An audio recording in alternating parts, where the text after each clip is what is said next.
Selamat datang di bank. Bank berperan besar dalam memperbaiki ekonomi rakyat berupa penyaluran kredit, step by step proses kredit hingga terjadi perjanjian kredit.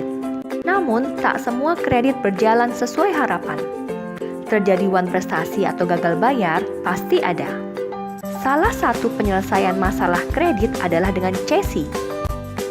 Cesi suatu cara pemindahan piutang atas nama, di mana piutang itu dijual oleh kreditur lama kepada orang yang nantinya menjadi kreditur baru. Namun, hubungan hukum utang piutang tersebut tidak hapus sedetik pun, tetapi dalam keseluruhannya dipindahkan kepada kreditur baru. Di Indonesia, pengalihan piutang atas nama diatur dalam Pasal 613 KUH Perdata. Untuk mendapatkan kreditur baru, pihak bank bisa mempublikasikannya di surat kabar nasional.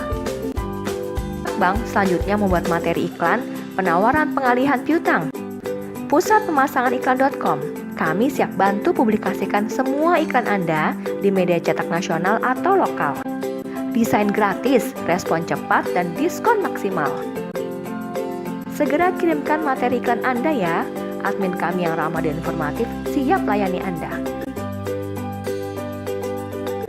Sampai jumpa di pusat pemasangan iklan.com.